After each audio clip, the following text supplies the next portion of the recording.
Uh, Namaskar, viewers. Myself, Anand Gupta from School of Law, and today I will talk about rule of law. And this particular topic is a part of our diploma program, that is Diploma in Paralegal Practice, which is offered by School of Law. This program is in English and Hindi medium, and it is a 1-year duration program, and it gives you a basic understanding about the law. So people who are interested in studying law but do not want to make law their career, they might have no time to do 3-year or 5-year LLB, or people who want to have some understanding about law, and people who are engaged in some organizations where the knowledge of law, some basic knowledge of law helps, so people can opt for this program. So this program is offered in English and Hindi, so I will be bilingual in my presentation.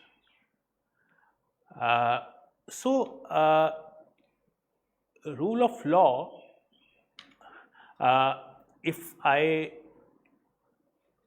tell you in simple terms, is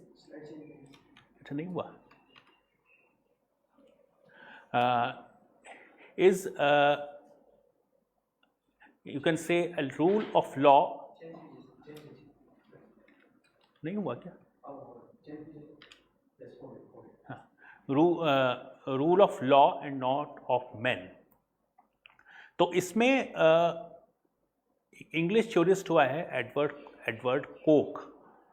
उसने सबसे पहले इसको define करने की कोशिश करी थी, और वो इसका प्रोपोनेंट माना जाता है जिसने इस कॉन्सेप्ट को. तो इंग्लैंड में भी हम देखें तो जो लॉ का डेवलपमेंट हुआ है वो कई फेजेस में हुआ है, और कई तरह के उसमें ट्विस्ट्स एंड टर्न्स आए हैं. और उसमें धीरे धीरे अगर हम देखें तो मोनार्की या और जो फ्यूडल सिस्टम था वहाँ का, उसके खिलाफ एक मूवमेंट रहा है. चाहे आप 1688 का रेवोल्यूशन देखें, उसके बाद 1689 में जो नया कॉन्स्टिट्यूशन आया, बिल ऑफ राइट्स की हम बात करते हैं. अगर इसकी शुरुआत मैग्ना कार्टा से करें 1215 से, और उसके बाद में फिर 1688 का डेवलपमेंट जिसको ब्लडलेस रेवोल्यूशन कहते हैं, और उसके बाद के सारे डेवलपमेंट्स. तो धीरे धीरे जो आर्बिट्ररी पावर है, जो मोनार्की है, उसकी शक्तियों को धीरे धीरे कम करने की कोशिश की गई है, और कि एक कानून का शासन हो, कानून जो बना हुआ है, जो है उसके अकॉर्डिंग देश का सिस्टम चले. तो ये एक पुराना कॉन्सेप्ट है. नेक्स्ट स्लाइड पर आ गए हम.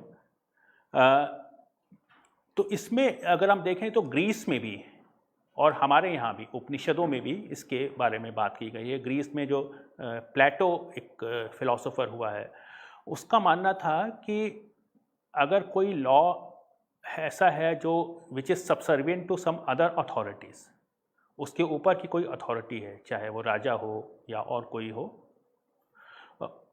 तो उस लॉ से आप ये उम्मीद नहीं रख सकते कि वो जनता के या लोगों के हित में ज़्यादा समय तक काम करेगा.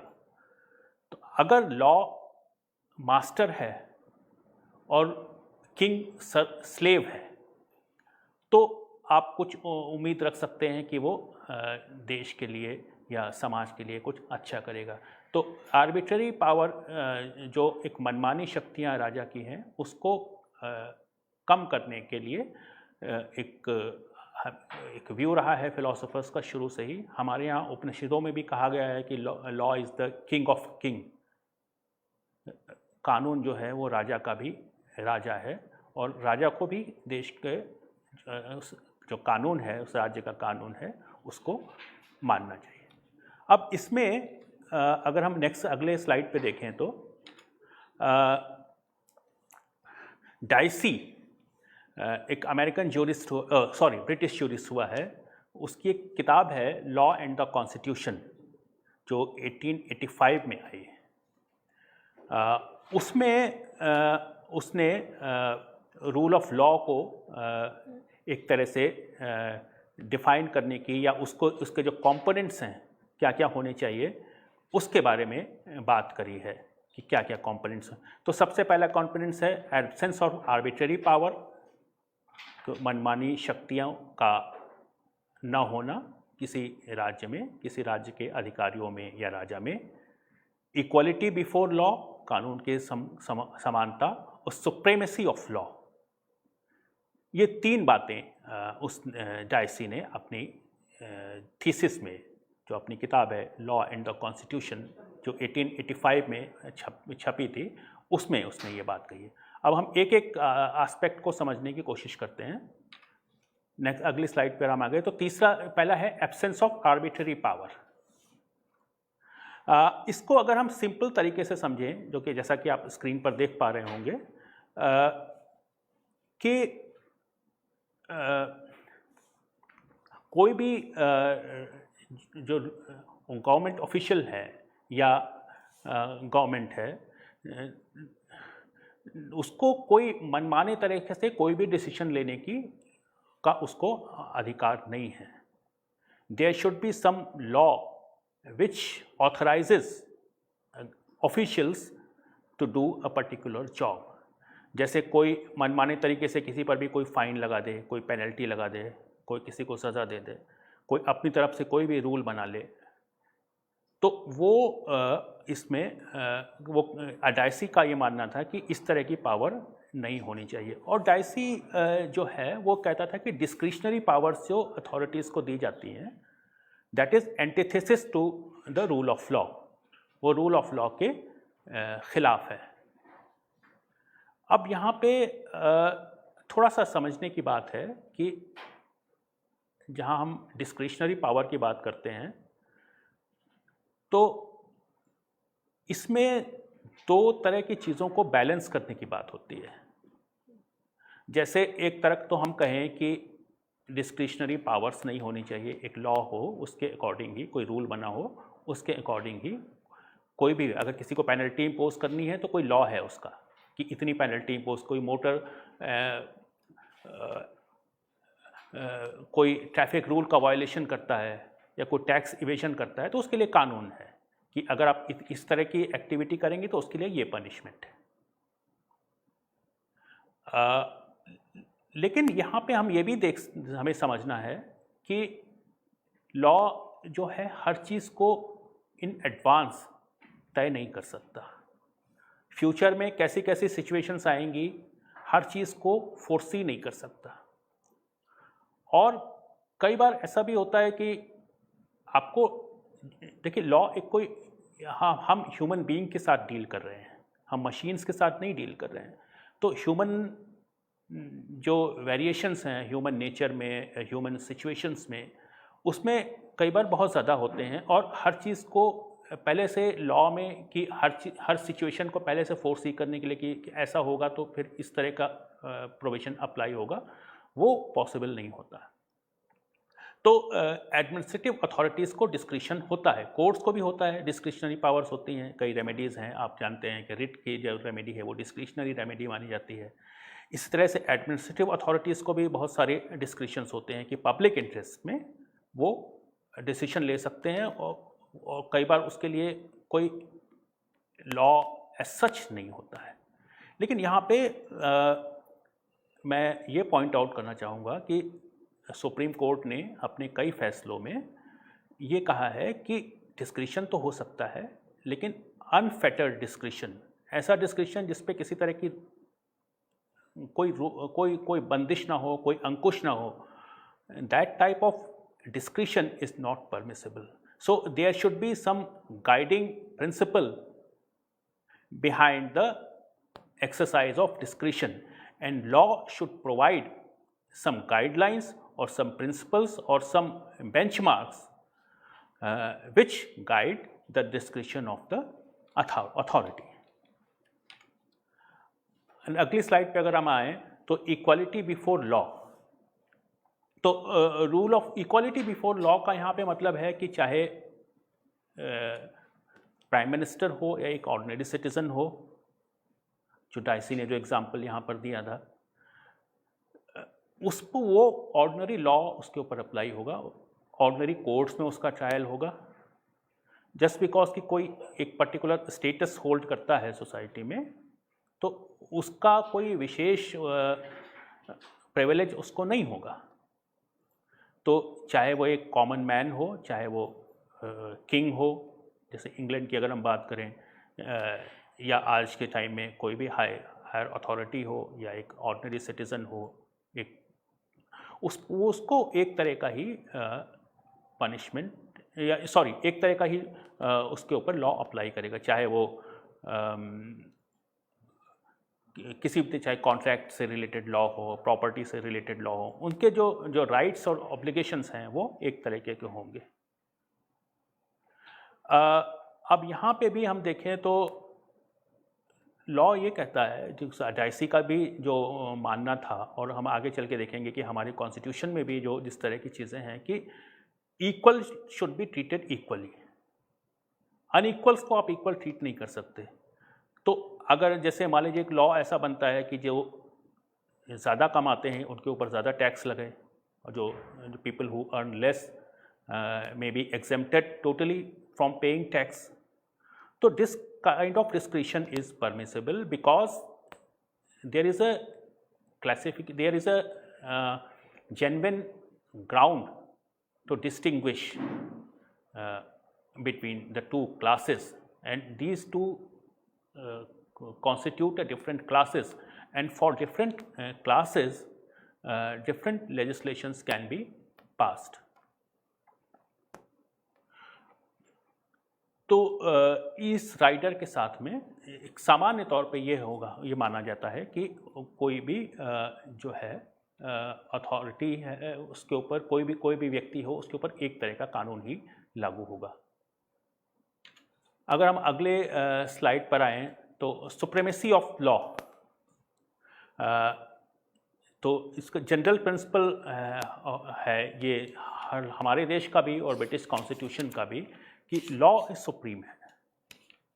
लॉ सुप्रीम होने का मतलब ये है कि डाइसी ने जो डाइसी जो इसके बारे में जो कहना चाह रहा है कि सिर्फ राइट्स हो ऐसा नहीं है, राइट्स आपने लॉ में प्रोवाइड कर दिए, अच्छी बात है, उसके साथ साथ इंडिपेंडेंट कोर्ट्स होने चाहिए, और लॉ के साथ साथ आप सिटीज़न के पास रेमेडी होनी चाहिए कि लॉ तो आपने राइट्स तो दे दिए, लेकिन वो राइट्स अगर आपको नहीं मिल रहे हैं तो उसके लिए आपके पास रेमेडी क्या है, उसमें कोर्ट में जाने का आपको अधिकार होना चाहिए, और कोर्ट्स इंडिपेंडेंट होनी चाहिए। कोर्ट्स ऐसा नहीं है कि वो एग्जीक्यूटिव के सबऑर्डिनेशन में काम करें। तो ये जो सुप्रीमेसी ऑफ द कॉन्स्टिट्यूशन की बात है वो इसने डाइसी ने अपने थीसिस में कही है। और इसी तरह से आर्बिट्रेरीनेस की बात है, नेक्स्ट स्लाइड में अगर हम देखें तो एब्सेंस ऑफ आर्बिट्रेरी पावर्स की बात भी, जिसको हमने अभी थोड़ी देर में बात करी कि मनमाने तरीके से कोई भी अथॉरिटी आपके अधिकारों का वायलेशन ना कर सके, और किसी तरीके का वो जिसके पीछे लॉ नहीं है। अब यहाँ पे ये भी बताना ज़रूरी है कि हमारे कॉन्स्टिट्यूशन में अगर हम आगे बात करेंगे कि आर्टिकल 14 में A.K. रॉयप्पा केस के बाद में सुप्रीम कोर्ट ने ये कहना शुरू किया कि अगर कोई आर्बिट्ररी डिसीजन है which is not just reasonable and fair, तो वो that is also against right to equality under article 14। तो आर्टिकल 14 शुरू में तो हम देखते हैं कि क्लासिफिकेशन डॉक्ट्रिन तक ही लिमिटेड था, लेकिन 1974 के बाद में इसको एक नया डायमेंशन मिला, जिसमें कि आर्बिट्ररीनेस को भी इसका नॉन आर्बिट्ररीनेस को भी आर्टिकल 14 के अंदर एक प्रिंसिपल माना गया। अब अगर हम बात करें तो equality before law and the constitution, तो पहला जो प्रिंसिपल है इक्वालिटी बिफोर लॉ, जैसे जो डाइसी ने कहा, तो हमारे कॉन्स्टिट्यूशन में इसमें क्या क्या प्रोविज़न है ये भी हमारे लिए थोड़ा सा जानना ज़रूरी है। तो सबसे पहले तो हम देखेंगे आर्टिकल 14 है, आर्टिकल 14 टू 18 अगर हम कहें तो आर्टिकल 14 आपको पता है कि equality before law and equal protection of laws की बात करता है कि कानून के समक्ष सबको समान होगा और कानून सबके ऊपर समान रूप से लागू होगा। इसी तरह से 15 में आप देखें तो 15 और 16 को अगर हम साथ साथ लें तो पब्लिक प्लेसेस में घाट्स, वेल्स वगैरह, पब्लिक प्लेसेस और पब्लिक एम्प्लॉयमेंट वगैरह में इसमें race, religion, caste, sex, place of birth वगैरह के बेसिस पर कोई डिस्क्रिमिनेशन नहीं होगा, किसी के साथ में भेदभाव नहीं होगा। और लेकिन इसके लिए ये भी है कि कुछ स्पेशल प्रोविजंस किए जा सकते हैं, जैसे वेमेन और चिल्ड्रन के लिए और सोशली एजुकेशनली बैकवर्ड क्लासेस हैं उनके लिए स्पेशल प्रोविज़न किए जा सकते हैं। अदरवाइज सामान्य तौर पे और वहाँ पे कोई डिस्टिंक्शन नहीं होगा। और इसी तरीके से अगर हम देखें आर्टिकल 17 में अनटचेबिलिटी को अबॉलिश किया है और आर्टिकल 18 में टाइटल्स को अबॉलिश किया गया है। तो ये हमने आर्टिकल 14 की बात की। Different treatment to different classes, जैसा हमने शुरू में बात करी थी, वो परमिसिबल है।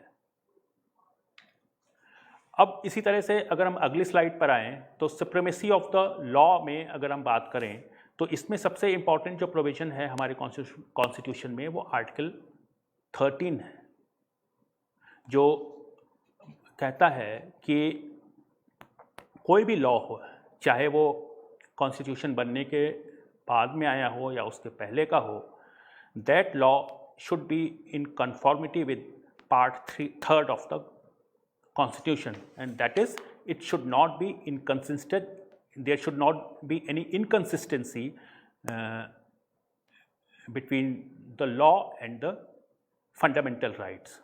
So any law which is violative of the fundamental rights is unconstitutional, and the court has the power to declare it unconstitutional. Similarly, Article 32, which is one of the most important provision of our Constitution, and it says that any person whose fundamental rights are violated can directly approach to the Supreme Court. So for the violation of fundamental rights, aggrieved person can approach the Supreme Court, and the Supreme Court can issue writs, etc. और इसी तरह से article 226 है जो कि high courts को इस तरह की पावर देता है। आर्टिकल 226 की जो हाई कोर्ट्स की पावर है वो बहुत ज़्यादा वाइड हैं, लेकिन यहाँ पे अगर हम फंडामेंटल राइट्स की या हम रूल ऑफ लॉ की बात कर रहे हैं तो उसमें भी आप सुप्रीम कोर्ट में या हाई कोर्ट में कहीं भी जा सकते हैं अगर आपके अधिकारों का जो मूल अधिकार हैं चैप्टर 3 में जो आपने दिए हुए हैं, जो 6 हमारे फंडामेंटल राइट्स हैं, right to equality, freedom, right against exploitation, freedom of religion, cultural and educational rights of minorities, and जो छठा है constitutional remedies। तो कोई भी कानून अगर पार्लियामेंट बनाएगी जिसमें इसको सुप्रीम कोर्ट या हाई कोर्ट की पावर को अगर वो कम करना चाहती है कि फंडामेंटल राइट्स को एनफोर्स कराने में, तो वो अनकॉन्स्टिट्यूशनल है उस तरह का। यहाँ पे मैं एक दो बातें आपके सामने रखना चाहूँगा। पहली बात तो ये कि हमारे कॉन्स्टिट्यूशन में right to rule of law जो है वो अब एक बेसिक स्ट्रक्चर माना जाता है केशवानंद भारती केस के बाद में, और बहुत सारे केसेस इसमें हुए हैं जिसमें सुप्रीम कोर्ट ने कहा है कि rule of law is a part of the basic structure. और रूल ऑफ लॉ इसमें एक केस था जो जिसको हम हैबियस कॉर्पस केस कहते हैं, एडीएम जबलपुर वर्सेस शिवकांत शुक्ला, एक केस हुआ इमरजेंसी के टाइम में। उसमें एक इशू आया था जिसके बारे में मैं थोड़ा सा आपसे बात करना चाहता हूँ। उसमें आया था कि रूल ऑफ लॉ क्या है। रूल ऑफ लॉ हमारा कॉन्स्टिट्यूशन ही है, कॉन्स्टिट्यूशन प्रोविजन है, या उसके बियॉन्ड भी कुछ है।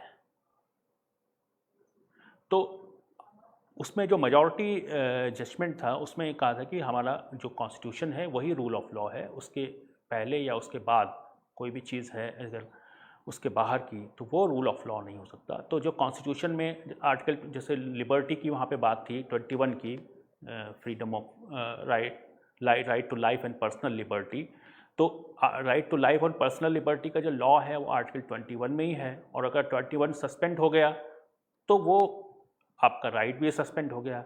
और इमरजेंसी में जो कानून बना है वो, क्योंकि वो इमरजेंसी प्रोविज़न उस समय इन्वोक किए गए थे, तो क्योंकि कॉन्स्टिट्यूशन में ये प्रोविज़न है इमरजेंसी लगाने का, तो अगर इमरजेंसी लगा दी तो emergency will be the rule of law. तो emergency provisions are also as much as the part of law as the fundamental rights, article 21। तो इमरजेंसी अगर लगा दी है तो इमरजेंसी में, क्योंकि कॉन्स्टिट्यूशन में खुद लिखा हुआ है कि आर्टिकल 21 को सस्पेंड किया जा सकता, उस समय का जो प्रोविज़न था, बाद में अमेंडमेंट हो गया 44th अमेंडमेंट में कि आर्टिकल 20 और 21 को सस्पेंड नहीं किया जा सकता, लेकिन उस समय जो प्रोविज़न था कि इसको सस्पेंड अगर कर दिया है पार्लियामेंट एग्जीक्यूटिव ऑर्डर से प्रेसिडेंट ने, तो वो परफेक्टली वैलिड है। अब इसमें थोड़ा सा जस्टिस HR खन्ना जिन्होंने डिसेंटिंग व्यू दिया था, उनका मानना था कि कुछ ऐसे प्रिंसिपल्स हैं जो इस्टेब्लिश्ड हैं, जो कि रूल ऑफ लॉ सिर्फ एक कोई मैकेनिकल चीज़ नहीं है, कुछ ऐसे इस्टेब्लिश्ड प्रिंसिपल्स हैं, कुछ इस्टेब्लिश्ड वैल्यूज़ हैं, कॉन्स्टिट्यूशनल वैल्यूज़ हैं, जिनको आप रूल ऑफ लॉ का पार्ट मान सकते हैं। तो उनका भी का वायलेशन करते हुए अगर कोई कानून बनता है या कोई ऐसा डिक्लेरेशन सरकार पास करती है तो वो उसके रूल ऑफ लॉ की जो स्पिरिट है उसके ख़िलाफ़ होगा। अब यहाँ पे देखिए, अब इसके बाद में आप देखें तो सुप्रीम कोर्ट ने मेनका गांधी केस में और उसके बाद और भी बहुत सारे केसेस में ये कहा कि law should be just, reasonable and fair, not arbitrary और फैंसीफुल। तो कोर्ट ने आर्टिकल 14, 19 और 21 तीनों को, ट्रिनिटी तीनों की हम कहें, constitution, the supreme court started reading article 14, 19 and 21 together. तो 14 में नॉन आर्बिट्रेरीनेस का प्रिंसिपल है, 21 में जो लिबर्टी है और लाइफ और लिबर्टी है, तो लाइफ की जो डेफिनेशन है वो इतनी वाइड कर दी कि अभी तक जो A.K. गोपालन केस से जो व्यू चला आ रहा था, बाद में थोड़ा थोड़ा उससे डिविएशन भी हुआ, लेकिन मेन मुख्य रूप से जो व्यू था कि लाइफ का मतलब सिर्फ एग्जिस्टेंस है, किसी के मतलब ये है कि आपके जीवन को अगर कोई समाप्त करने की बात है तो वही उसी केस में वो राइट टू लाइफ है। और उसमें भी अगर पार्लियामेंट कोई कानून बना देती है, क्योंकि उसमें लिखा हुआ है except procedure established by law, तो अगर कोई लॉ बना देता है, पार्लियामेंट कोई कानून बनाती है, तो उससे आपकी राइट टू लाइफ भी आपका डिप्राइव आपको किया जा सकता है, वो आपसे छीना जा सकता है। तो अब इसमें मेनका गांधी केस में सुप्रीम कोर्ट ने कहा कि नहीं, आर्टिकल अगर 21 का भी अगर कोई लॉ अगर 21 आर्टिकल 21 की जो राइट टू लाइफ है उसको रिस्ट्रिक्ट करने के लिए भी कोई लॉ बनता है, तो that should also be in conformity with article 14 and 19 and especially article 14, and it should be just, reasonable and fair. तो ये माना जाता है कि अगर आप में से बहुत सारे लोग कॉन्स्टिट्यूशन के स्टूडेंट होंगे तो ये जानते हैं कि हमने जानबूझ के हमारे कॉन्स्टिट्यूशन में, जो अमेरिकन कॉन्स्टिट्यूशन में जो due process of law word है, उसकी जगह हमने प्रोसीजर इस्टेब्लिश्ड बाय लॉ रखा था। तो अब ये माना जाता है कि ड्यू प्रोसेस क्लॉज जो है एक तरह से बैकडोर एंट्री के उसकी बैकडोर एंट्री हमारे कॉन्स्टिट्यूशन में हुई है। लॉ भी देखिए हमेशा आप लॉ को बिल्कुल एक इस तरह से कोई स्टैटिक चीज़ नहीं क्योंकि जिस तरह की जैसी सिचुएशंस होती हैं, जैसे मान लीजिए कोई क्राइसिस है, अब आजकल जैसे ये कोविड-19 का क्राइसिस है, तो कई बार आपको कोर्ट्स भी जब लॉ को इंटरप्रेट करते हैं, क्योंकि लॉ क्या है, लॉ सिर्फ पार्लियामेंट का बनाया हुआ लॉ नहीं है, लॉ जो कोर्ट्स के डिसीजंस हैं, जैसे कि हम जानते हैं आर्टिकल 141 हमारे कॉन्स्टिट्यूशन में लिखा हुआ है कि law declared by the supreme court shall be binding on all courts and tribunals. और आर्टिकल 42 में भी आप देखें तो कोर्ट को कुछ पावर हैं रिलीफ ग्रांट करने की। तो लॉ अगर कोई हम कहें तो सिर्फ एक पार्लियामेंट का बनाया हुआ कानून है वही लॉ नहीं है। एग्जीक्यूटिव ऑर्डर्स हैं वो भी जो जिनको हम डेलीगेटेड लेजिस्लेशंस कहते हैं, और जो कोर्ट्स के डिसीजंस हैं, कोर्ट्स ने जिस तरह से लॉ को इंटरप्रेट किया है, तो लॉ का एक बहुत वाइड कॉन्सेप्ट है। तो जहाँ हम रूल ऑफ लॉ कहेंगे तो रूल ऑफ लॉ में हमें लॉ को बहुत व्यापक तरीके से डिफाइन करना पड़ेगा। और डेफिनेटली सिर्फ जो स्टैट्यूटरी लॉ है या जो स्टैट्यूट बुक है अब वही लॉ है, ये इस बारे में भी थोड़ा सा, क्योंकि अब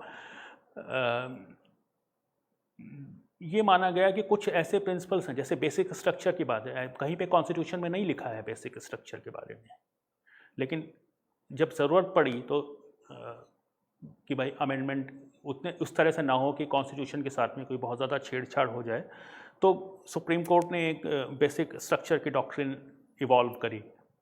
इसी तरीके से नेचुरल जस्टिस है एडमिनिस्ट्रेटिव लॉ में। अब नेचुरल जस्टिस में क्या है कि दो प्रिंसिपल्स हैं मेनली कि भाई आपको सुनवाई का मौका दिया जाए और कोई भी व्यक्ति जज ना हो जिसमें वो खुद भी इन्वॉल्व हो, खुद भी एक पार्टी हो। No one should be the जज इन हिज ओन कॉज।